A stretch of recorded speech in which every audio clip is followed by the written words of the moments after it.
ஆச்சி பாதாம் ட்ரிங்க். ஆச்சி பாதாம் ட்ரிங்க் ஒன்னு வாங்கினா ஒன்னு ஃப்ரீ.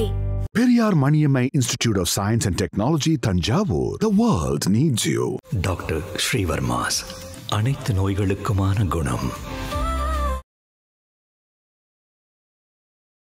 ஐபிசி தமிழ் நேயர்களுக்கு வணக்கம். இன்றைய நிகழ்ச்சியில் நம்மோடு இணைந்திருப்பவர் தமிழக வெற்றிக் கழகத்தில் இணைந்திருக்கும் சட்டப்பேரவையினுடைய முன்னாள் உறுப்பினர் திரு டாக்டர் ஸ்ரீதரன் அவர்கள். சார் வணக்கம். வணக்கம். ஏன் தாவேக்கா? அதாவது நான் எம்ஜிஆருடைய ரசிகர். 1977 எம்ஜிஆர் கட்சி ஆரம்பிப்போது நான் வால்பாறையில் ஒரு சாதாரண ஒரு மாணவன். மெடிக்கல் காலேஜில் எனக்கு சீட் கொடுத்தவர் எம்ஜிஆர். அன்றையிலிருந்து நான் எம்ஜிஆருடைய ரசிகர். அப்போ அவர் சொன்னது அரசியல் யாருக்கு கிடைக்கலையோ, அதிகாரம் யாருக்கு கிடைக்கலையோ அவங்களுக்கு இது கிடைக்கணும் அப்படின்னு ஆரம்பித்து தான் பூ வைக்கிறவங்கள, சினிமா டிக்கெட் வைக்கிறவங்கள, ஆட்டோ ஓட்டுறவங்கள மாவட்ட செயலராக்கி, மந்திரி ஆக்கி, கோட்டையில் கொடி கட்டி வழக்கு பார்த்தார். அதுதான் ஒரு சமுதாய சீர்திருத்தம், ஒரு அரசியல் சீர்திருத்தம். இது வெகுவாக எனக்கு புரியுது. இப்போ 40 வருஷம் கழிச்சு 2025 24 அதே மாதிரி the iconic rural mass MGR அப்படிங்கிறது பரிணாம வளர்ச்சி பெற்று மறு உருவமாக the iconic rural mass, not only rural mass, the iconic youth leader அப்படின்னு தமிழக வெற்றி கழகத்தினுடைய தலைவர் தளபதி அவர்கள். Correct sir. இப்போது எனக்கு லாஜிக்கலாக அது 2 இடம் இடிக்குது. நீங்களே சொல்கிறீங்க எம்ஜிஆரினுடைய அந்த லீனியேஜ் விஜய்கிட்ட பார்க்குறோம். நீங்கள் ஒரு விஷயம் சொன்னீங்க, எம்ஜிஆர் கட்சி ஆரம்பித்தப்போ நான் வால்பாறையில் ஒரு மாணவன். எம்ஜிஆர் கட்சி ஆரம்பித்து ஒரு சாமானியர்களை பதவிகளுக்கு கொண்டு போனார் அப்படின்னா, ஒரு லெகசி இருக்கிற டாக்டர் ஸ்ரீதரன் போய் அவர் தான் அங்கே பதவி கிடைக்கும் அப்படின்னா, ரசிகர் மன்றத்திலிருந்து தளபதி வாழ்கன்னு ஒருத்தன் கோஷம் போட்டிருப்பான்ல, அந்த ஒருத்தனுடைய வாய்ப்பை தான் டாக்டர் ஸ்ரீதரன் அங்கே போய் பறிக்க போகிறார். நான் பதவிக்காக அங்கே போகல. நான் என்ன தெரியுமா சொன்னேன்? என்னுடைய கொள்கை இதுதான். உங்கள்கிட்ட என்ன சொன்னனோ அதே தான் சொன்னேன். எனக்கு ஒரு நல்லது செய்யணும், எனக்கு ஒரு இதெல்லாம் கிடையாது, இதை தான் சொன்னேன். இதைத்தானே நான் ஒரு நல்ல வேலை செய்யணும்னு நினைக்கிறேன். பொது சேவை நினைக்கிறேன். ஒன்றும் இல்லை, நான் வால்பாறை எம்எல்ஏ. கள்ளக்குறிச்சி கள்ளச்சாராய 67 பேர் இறந்ததில் நான் தான் பொதுநல வழக்கு போட்டேன். கள்ளக்குறிச்சிங்க எனக்கு என்ன சம்மந்தம்? அப்புறம் டாஸ்மார்க்கு ஊழல் நடந்திருக்கும்போது என்ஃபோர்ஸ்மெண்ட் டைரக்டரேட்டுக்கு சப்போர்ட்டாக இடையீட்டு மனு நீதிமன்றத்தில் நான் தான் போட்டேன். அது எனக்கு என்ன சம்மந்தம்? அதாவது மக்களுடைய டேக்ஸ் பேயர்ஸ் மணியை வாங்கி ஒரு தவறு செஞ்சுட்டு அந்த டேக்ஸ் பேயர் மணியிலேயே பெரிய பெரிய வக்கீலை கொண்டு அந்த தவறை செஞ்சவங்களுக்கு பாதுகாப்பு வாதாடுறதுக்கு நீங்கள் கொடுக்குறீங்களே, இது மக்கள் பணம்னு வாதாடின கோர்ட்டில், நீதிமன்றத்தில் நீதிகிட்டே இப்படி சொன்னாங்க. டேக்ஸ் பேயர்ஸ் மணியை வாதாடுற தவறு செய்தவர்கள் மேல் வாதாடுற வக்கீலுக்கு நீங்கள் பணம் கொடுத்தீங்கன்னா இது டேக்ஸ் பேயர்ஸ் மணி அப்படின்னே வாதாடு. வாஸ்தவம் எங்களால் ஒழிஞ்சிக்க முடியாது. இல்லை சார், இப்போது டாக்டர் ஸ்ரீதரன் அவர்களினுடைய சமூக பணி, ஒரு எம்எல்ஏவாக இருந்து ஆற்றிய பணி, இதெல்லாம் தனி. ஆனால் தாவேக்கா அப்படின்ற ஒரு என்டிட்டிக்குள்ளே போனதுக்கு பிறகு இப்போது டாக்டர் ஸ்ரீதரன் தாவேக்காவுக்கு என்ன கொடுக்க போகிறாருன்னு ஒன்று இருக்குல்ல. ஏன்னா இப்போ விஜயினுடைய வாக்காளர்களாக இங்கே கருதப்படுறவங்க முதல் தலைமுறை வாக்காளர்கள், குறிப்பாக 2000க்கு பிறகு பிறந்தவங்க முதல் முறையாக ஓட்டளிக்க போகிறவங்க தான் விஜய்க்கு வாக்களிப்பாங்க. அப்படின்னா டாக்டர் ஸ்ரீதரனோ, முன்னாள் எம்எல்ஏ டேவிட் செல்வினோ, ராஜலக்ஷ்மியோ, இவங்களெல்லாம் இவங்களுக்கு தெரியும்னு நினைக்கிறீங்களா? இப்போ நான் இங்கே கிளம்பி வர்றதுக்கு முன்னாடி என் ஆஃபீஸில் 2000க்கு பிறகு பிறந்த ஒருத்தங்க கிட்ட ஒரு வேலை அசைன் பண்ணுறேன். இன்றைக்கி தாவேக்காவில் சேர்ந்துருக்கிறதா விஜயால் அறிவிக்கப்பட்டிருக்கிறவங்களை பற்றி ஒரு வீடியோ பண்ணுங்க அப்படின்னா, அவங்களுக்கு இவங்க 3 பேர் முதல்ல யாருன்னு தெரியல. இவங்களை பற்றின எந்த சோர்ஸை என்னால் எடுக்க முடியல அப்படின்றதுக்கு பிறகு நான் கூப்பிட்டு இன்னென்ன சோர்ஸ் இருக்குது, இன்னென்ன பண்ணியிருக்காங்க பண்ணுங்க அப்படின்னு. இப்போது விஜயினுடைய வாக்காளர்களுக்கு தெரியாத சிலரால் விஜய்க்கு என்ன நல்லது பண்ணிட முடியும்?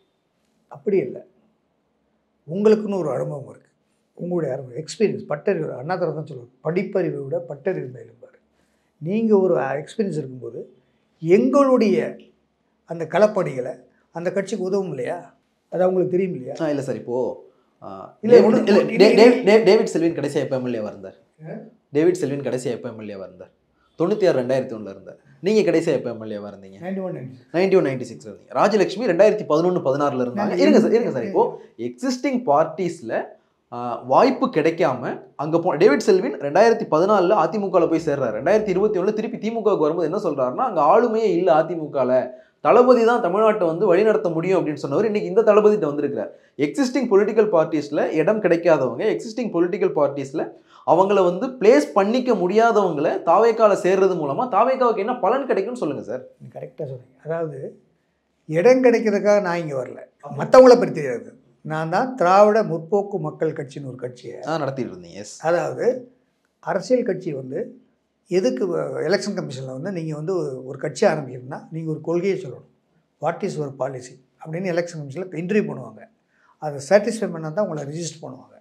எல்லோரும் அரசியல் கட்சி ஆரம்பிச்சிட முடியாது. நீங்கள் 1000 பேர் மெம்பர்ஷிப் சேர்த்தாலும் அதுக்கு நீங்கள் சொல்லணும் உங்களுடைய கட்சியுடைய கொள்கை என்னங்க, நீங்கள் என்ன பண்ண போகிறீங்க அப்படிங்கும்போது.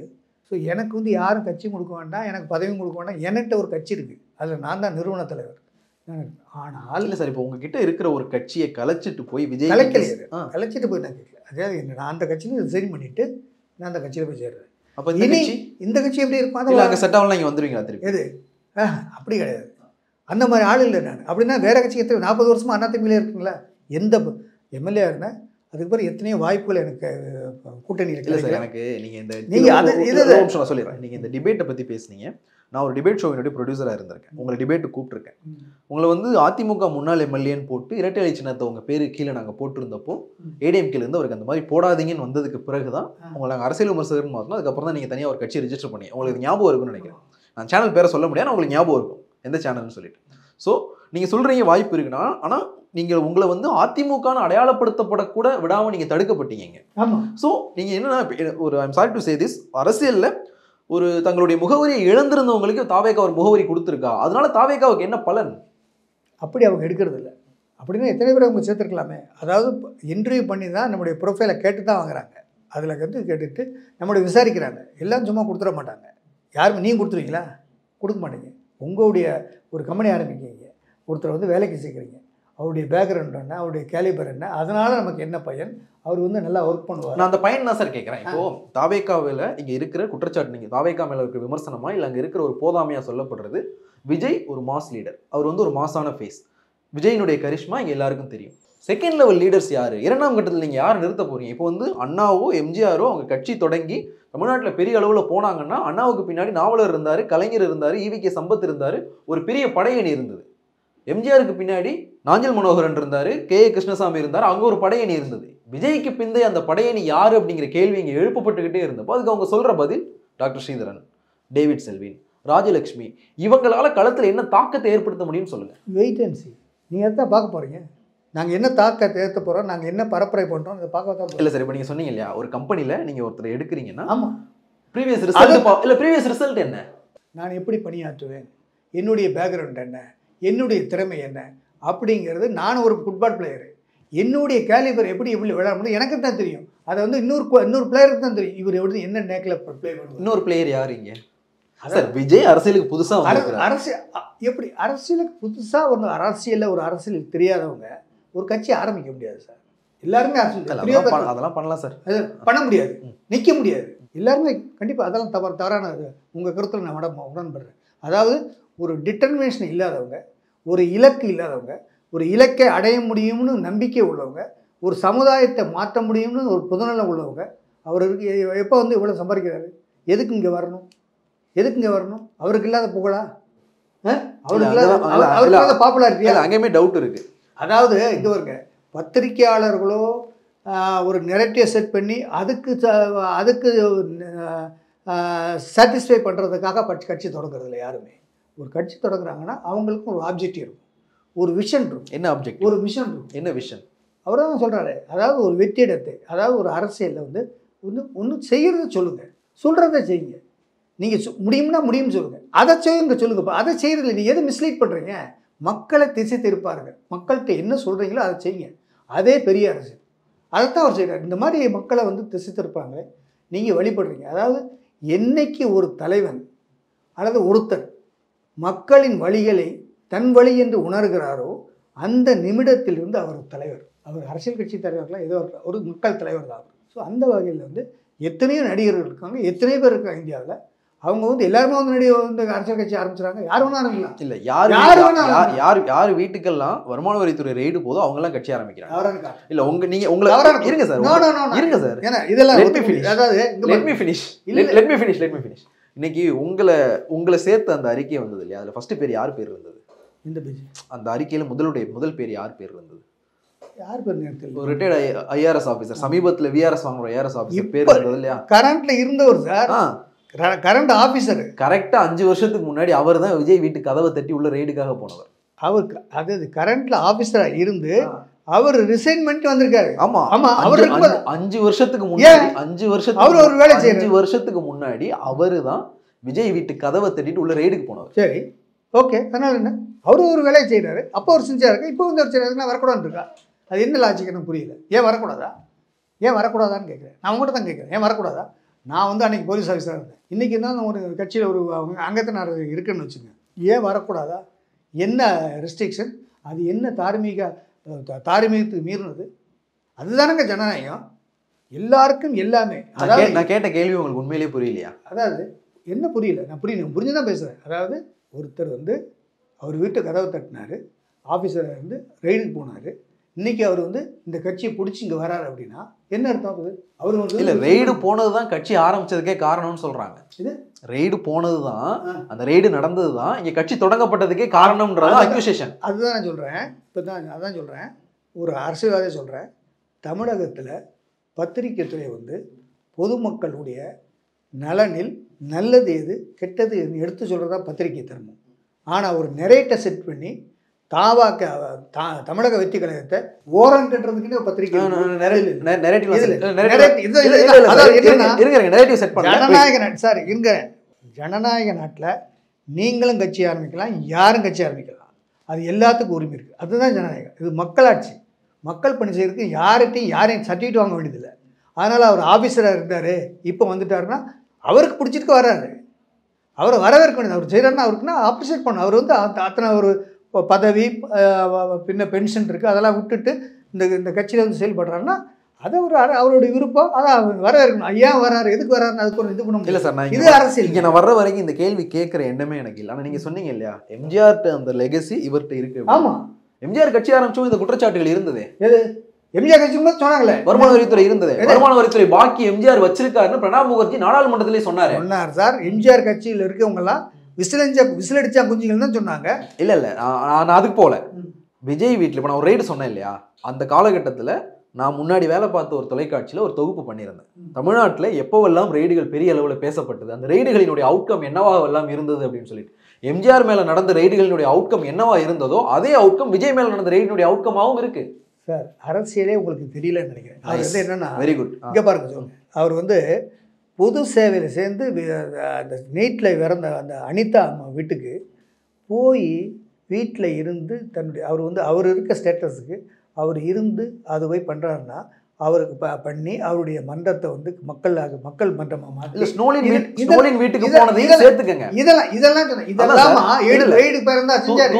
தூத்துக்குடி துப்பாக்கி சூட்ல கொல்லப்பட்ட ஸ்னோலின் வீட்டுக்கு போனதையும் நான் சேர்த்து சொல்றேன். அதாவது விஜய் அங்கேயும் போனார், ஆனா இங்க ரெய்டும் நடந்தது. Raid part and parcel of life sir. அது நீங்க இந்தியாவில் நடக்கிற ரெய்டுகளுக்கு அரசியல் பின்னணியே இல்லைன்னு நீங்க சொன்னீங்கன்னா, ஒரு மூத்த அரசியல்வாதி இப்படி சொல்றாருன்னு என்னால வந்து ரெய்டு நடக்கிறது வந்து எப்பவுமே ஒரு ரெய்டு போகும்போது ஒரு பொலிட்டிக்கல் பேக்ரவுண்ட் இன்ஸ்டிகேஷன் தான் ஒரு ரெய்டு நடக்கும். நான் அரசியல் ப்ரொஃபைல் பொலிட்டிஷியல் ஹை ப்ரொஃபைலுக்கு நான் இது மறுக்கலை, இல்லாமல் இல்லை என்று சொல்லலை. அவர் அதனால தான் கட்சி தொடங்குறாருன்றது. அதுக்கு முன்னாடியே ஒரு கட்சி தொடங்குறது, அவங்க அப்பா கட்சி அவர் மன்றங்கள் ஆரம்பித்து, அதுக்கு பிறகு இவர் மன்றங்கள் ஆரம்பித்து, எப்போ இருந்து ஒரு 15 வருஷமாக அவர் அரசியலில் வர்றதுக்கு ஒன்று ஒன்றா பில்டப் பண்ணுறாரு. இது உங்களுக்கு தெரியுமோ தெரியாது? இல்லை, எனக்கு தெரியும். அப்புறம் வந்து அதை தான் சொன்னேன். அப்பவெல்லாம் அவர் ஏன் அரசியல் கட்சி தொடங்கலன்னு எனக்கு தெரியும். இப்போ ஏன் அரசியல் கட்சி தொடங்கினார்னா இந்த ரெய்டு காரணமாக காட்டப்படுது. எது என்ன சார் இது? அரசியல் கட்சி தொடங்குறதுக்கும் ரெய்டுக்கும் வந்து என்ன விதத்தில் இருக்கு? அரசியல் கட்சி தொடங்க ரெய்டுனால சொன்னால் எப்படி சஸ்டைன் பண்ணுவீங்க? நீங்கள் எப்படி மக்களை சந்திப்பீங்க? காணாமல் போயிடுவீங்க. இன்றைக்கி வந்து தமிழகத்தில் இனி ஃபியூச்சர் பாலிடிக்ஸ் வந்து தமிழக வெற்றி கழகம் தான். நீ வெயிட் அண்ட் சி, இன்னும் 2-3 மாதம் வெயிட் பொறுத்து. நான் வந்து ஒரு விஷயம் சொன்னேன், நீங்கள் ஒரு விஷயத்தோட வந்து எம்ஜிஆரையும் விஜயம் ஒப்புமைப்படுத்தினீங்க, நான் ஒரு விஷயத்தோட எம்ஜிஆரையும் விஜயம் ஒப்புமைப்படுத்தினேன். ஆனால் எம்ஜிஆரினுடைய அரசியல் வந்து அவருக்குன்னு வந்து ஒரு நீண்ட நெடிய அரசியல் பின்னணி உண்டு. 1972 அவர் ஒரு தனியாக ஒரு கட்சியை தொடங்கும் போது அவர் வந்து ஒரு பெரிய கட்சியினுடைய பொருளாளராக இருந்தவர். அந்த கட்சியினுடைய டாப் 3 போஸ்ட்ல ஒரு போஸ்ட்ல இருந்தவர். அவருக்குன்னு வந்து அவர் சினிமாவில் எம்ஜிஆர் வளர்ந்ததுக்கும் களத்தில் திமுக வளர்ந்ததுக்கு திமுக எம்ஜிஆருக்கு துணையாக நினைச்சு, எம்ஜிஆர் திமுகவுக்கு துணையாக நினைச்சு ஒரு பேரலல் சப்போர்ட் வந்து இருந்துகிட்டே இருந்தது. விஜய்க்கு அப்படியான அரசியல் பின்னணி எதுவுமே இல்லையே சார். இதைத்தான் பாராட்டணும். எப்படின்னா அவர் விஜய் அவர் இதுக்கு வரும்போது எவ்வளவு கஷ்டங்கள் பட்டு ஒவ்வொரு நடிகராக வந்து கொஞ்சம் கொஞ்சமாக வந்து தன்னுடைய முயற்சியில் கொஞ்சம் கொஞ்சமாக வந்து அவருக்கு எதாவது புஷ் அண்ட் புல் இருந்ததா, ஒரு அரசியல் பேக்ரவுண்ட் இருந்ததா, இல்லை வந்து வேற ஏதாவது அப்படி எஸ்சிக்கு அரசியல் பேக்ரவுண்டே இல்லையா? இல்லை, அந்த அளவுக்கு இல்லைங்க. ஒரு அரசியல் பேசணும், ஒரு தனிமனித அரசியல் தான் அவங்கள்ட்ட அது இருந்து அவங்களுடைய கொஞ்சம் கொஞ்சமாக உழைச்சி எவ்வளவோ கஷ்டங்களை வந்து அவர் தாங்கி அவர் உள்ள பண்ணி ஒரு ஸ்டேஜ் வந்த பிறகு சரி ஓகே சார். அரசியல் பேக்ரவுண்ட் இல்லாமல் தான் 2006 பிரதமர் கையில் தபால் தலை வாங்கினார் அவர். அரசியல் பேக்ரவுண்ட் இல்லாமல் தான் 2006 பிரதமர் கையில் தபால் தலை வாங்கினாரா விஜய்? அப்படி கிடையாது. நீங்கள் ஒரு பிரைம் மினிஸ்டர் இருந்தீங்கன்னா நீங்கள் ஒரு முக்கியமானன்னா உங்களை தேடி வரும். இதுவும் ஒரு அரசியல். விஜய் யார் கூட்டு போனாலும் இல்லை, விஜய் யார் கூட்டு போனால் என்னால் சொல்ல முடியும். அது நீங்கள் சொல்லுங்கள். அதை பற்றி தயாநிதி மாறன் கூட்டு போனார். இருக்கட்டும், அதான் சொல்கிறேன். அதை தான் இப்போ சொன்னேன். உங்களுக்கு நீங்கள் ஒரு பாப்புலர்னா உங்களை தேடி 4 பேர் நாங்கள் வருவோம். அதுதான் அரசியல். அதாவது எப்படின்னா 5 என்ன நமக்கு ப்ளஸ் அப்படிங்கிறது அரசியல். ஸோ இந்த மாதிரி அரசியல் இல்லாமல் நீங்கள் வந்து ஒரு இன்றைக்கி நீட்டுன்னு சொல்கிறீங்க, நீட்டை நாங்கள் நிறுத்துவோம்னு சொன்னீங்க, கையெழுத்து போடுறோன்னு சொன்னீங்க, மாணவர்களுக்கு திட்டங்கள்லாம் வந்து வட்டியெல்லாம் அவங்க இந்த கல்வி கடன்லாம் நிறுத்துவோன்னு சொன்னீங்க. அதை நீங்கள் என்ன சொல்கிறீங்களோ அதை செய்யணும். செய்யாத போது நீங்கள் சொல்கிறத சொல்லுங்கள். நீங்கள் பெருசாக செய்ய வேண்டாம். என்ன சொல்கிறீங்களோ அதை செய்யுங்க. அதாவது குட் கவர்னன்ஸுங்கிறது என்னன்னா, you have to infuse confidence. அதாவது மக்கள் மத்தியில், பொதுமக்கள் மத்தியில் நம்பிக்கையை ஊட்டணும். அந்த நம்பிக்கைக்கு பாத்திரமாக இருக்கணும். நீங்கள் வந்து ஒரு எதிர்கட்சியாக விஜய் என்ன நம்பிக்கையை ஊட்டியிருக்காருன்னு சொல்லுங்கள். 16 மாதம் 1 வாரம் அவர் கட்சி தொடங்கி ஆச்சு. அவர் வந்து என்ன நம்பிக்கை ஊட்டியிருக்காரு? அவர் நிதர்சனத்தை சொல்கிறார்.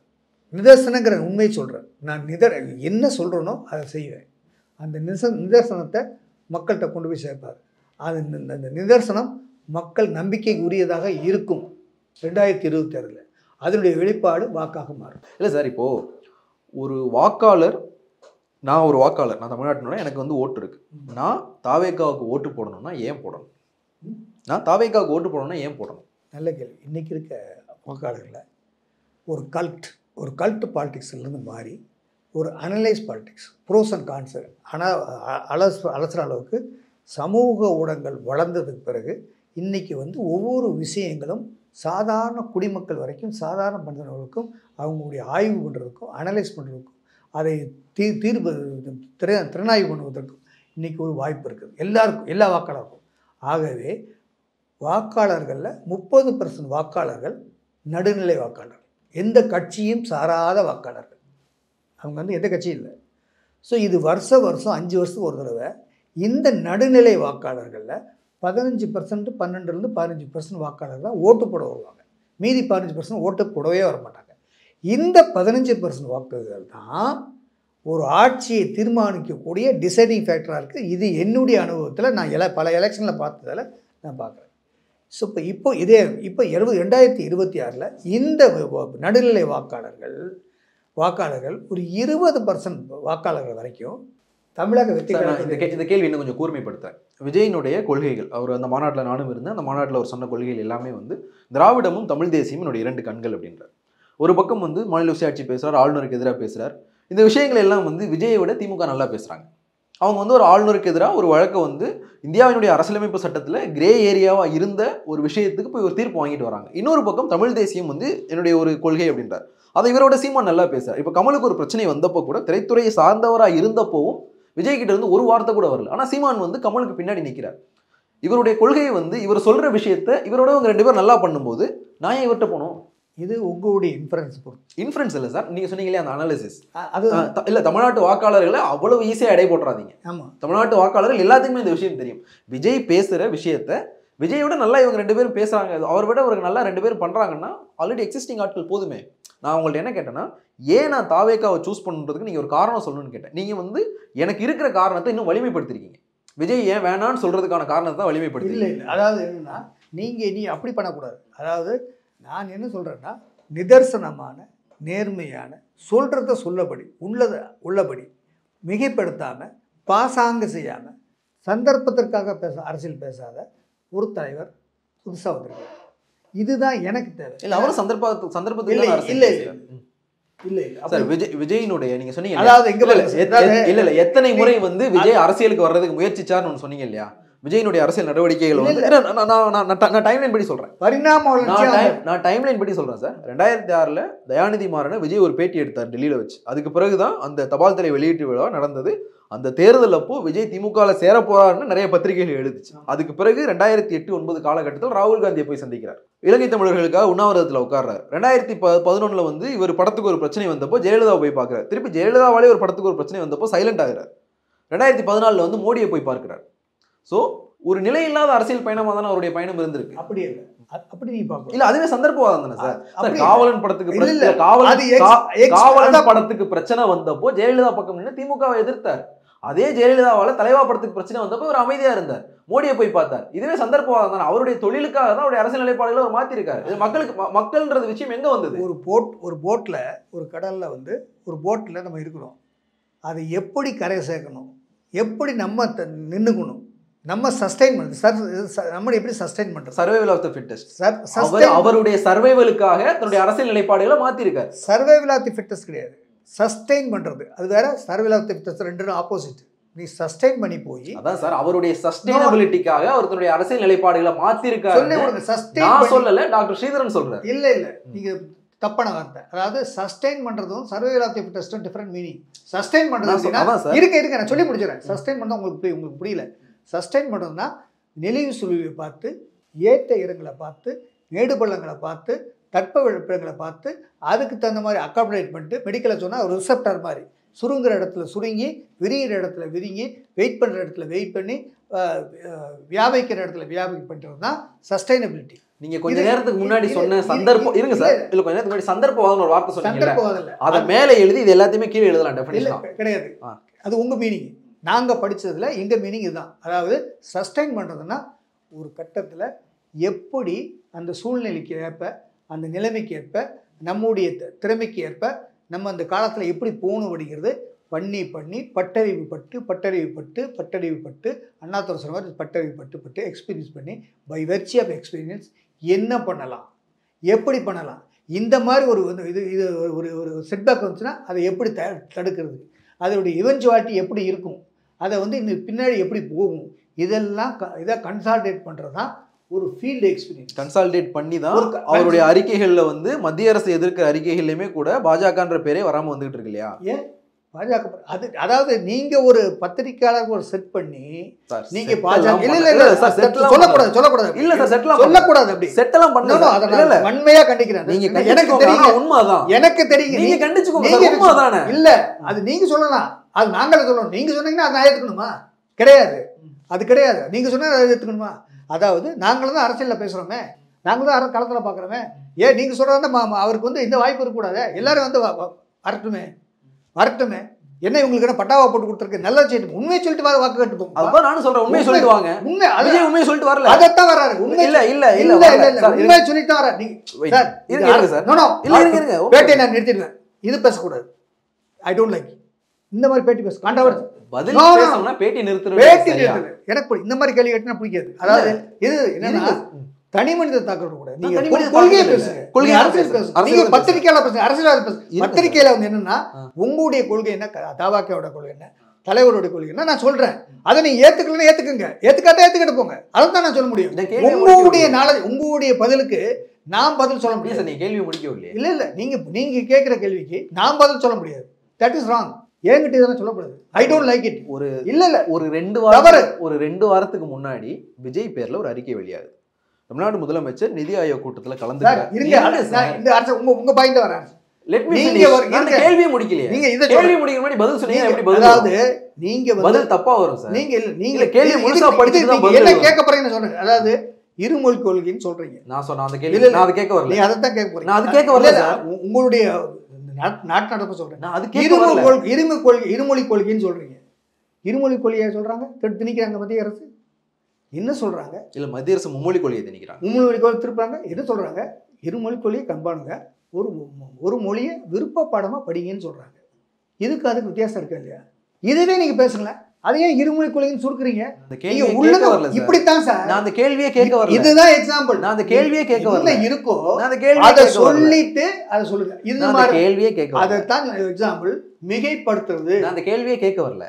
உண்மையை பேசுறது, இது நிதார்சனமா பேசுறது.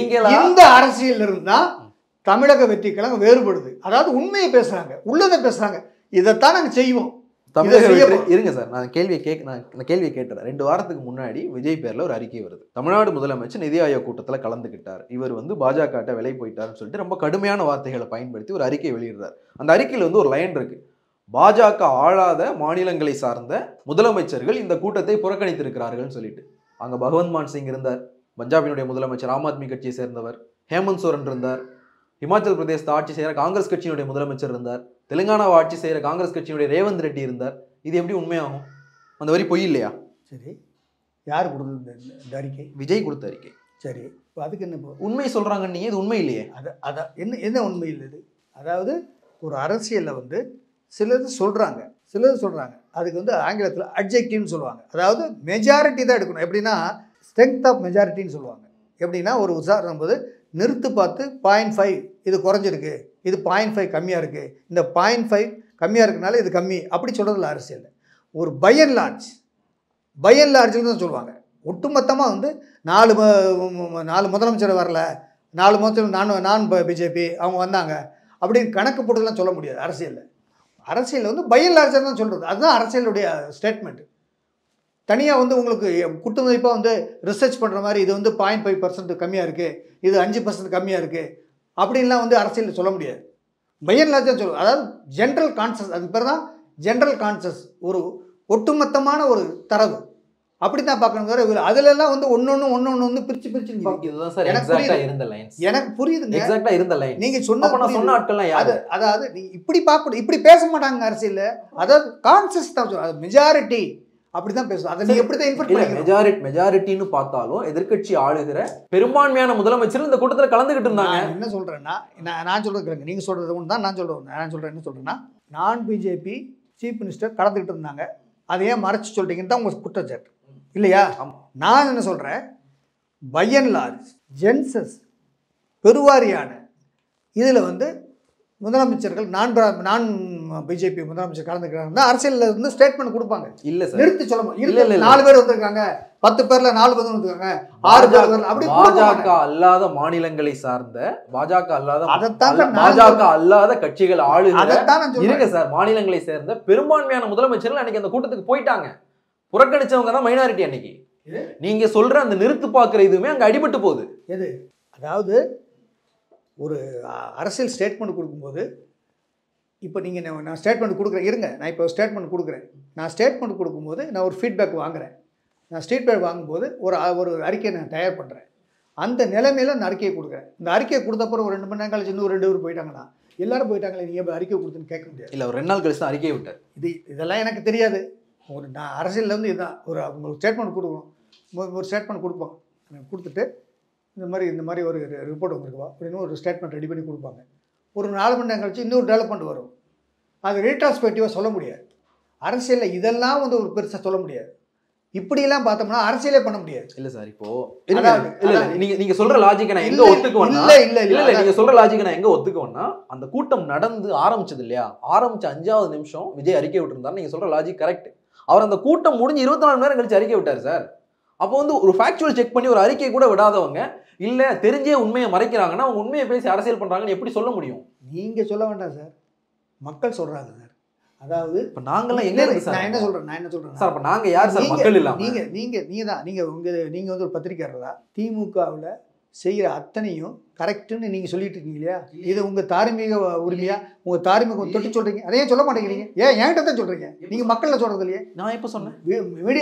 பொது வெளியில் சொல்கிறது இல்லை சார், சொல்கிறது இல்லையா? நீங்கள் சொல்லியிருக்கேன் ஒன்று. நீங்கள் எந்த பத்திரிக்கையும் சொல்கிறது இல்லை. நான் ஒன்று கேட்குறேன், நீட்டு விளக்குன்னு வந்துச்சு, யாராவது பேசுகிறீங்களா? ஒன்றும் இல்லை. இந்த டாஸ்மார்க்கோட ஊழல் நடந்திருக்கு, பொதுமக்கள் பணம் விழுவதற்கு எத்தனை பத்திரிக்கை பேசுனீங்க, எத்தனை பேர் பேசியிருக்கீங்க? எல்லாம் சொல்கிறேன்றீங்க. அதெல்லாம் சொல்லிட்டு வாங்க சார், அப்புறம் கேள்விகளுக்கு சார் அதை சொல்லிட்டு வாங்க. அப்புறம் சார், டாஸ்மாக் ஊழல் வந்து இருங்க, பத்திரிக்கைக்காரங்க டாஸ்மாக் ஊழலில் இவ்வளோ நடந்திருக்குது. இந்த டாஸ்மாக் ஊழலை அது யார் பண்ண ஊழல் சார்? யார் பண்ண ஊழல்? எது யார் பண்ண ஊழல்னாலும் அது பேசுங்க சார். யார் பண்ண ஊழல்னா யார் என்ன? நீங்கள் அதை பற்றி பேசணும்ல, ஏன் பேச மாட்டேங்கிறீங்க? யார் பண்ண ஊழலாகட்டும், உங்களுடைய வேலை என்ன? பத்திரிகைகளோட நீங்கள் வந்து நல்லதுன்னு சொல்லுங்கள், இந்த ஆட்சி நல்லா செஞ்சுருக்கு பாராட்டுங்க, இந்த ஆட்சி மோசமாக செஞ்சுருக்கு பாருங்கள், இந்த இடத்துல ஒரு குற்றம் நடந்திருக்கு சொல்லுங்க. நான் கேட்ட கேள்விக்கு நீங்க பதில் சொல்ல வேற ஒரு இடத்துக்கு போய் நீங்க கேட்ட கேள்விக்கு நீங்க கேட்கறதுக்கு மேல பதில் சொல்லிட்டா, நீங்க கேட்கல கேள்வின்னு பதில் சொல்லணும்னா இதுக்கு மேல உங்களுக்கு சொல்ல முடியாது. இதே பெரிய விஷயம். உங்களுக்கு நான் நீங்க கேட்டதை விட எக்ஸ்பிளைன் பண்ணி ஆதாரத்தோடையும் உதாரணத்தோடையும் பழைய காலங்களுடைய கம்பேர் பண்ணி உங்களுக்கு சொல்லிருக்கேன். நான் சிம்பிளா கேட்டேன், ஃபேக்சுவல் செக் பண்ணி அறிக்கை வரலன்னா அது என்ன உண்மையான அரசியல்னு கேட்டேன். அதான் நான் சொல்றேன். அதுக்கு நீங்க இங்க ஆரம்பிச்சு டாஸ்மாக் வரைக்கும் போயிருக்கீங்க. ஆமா, நீங்க இது ஒரு சின்ன ஒரு ஃபேக்சுவல் எரர், இது ஃபேக்சுவல் எரர்னே வச்சுக்கலாம். இதை வந்து இருக்கும்போது ஒரு மாசமா நடந்துட்டு இருக்கு.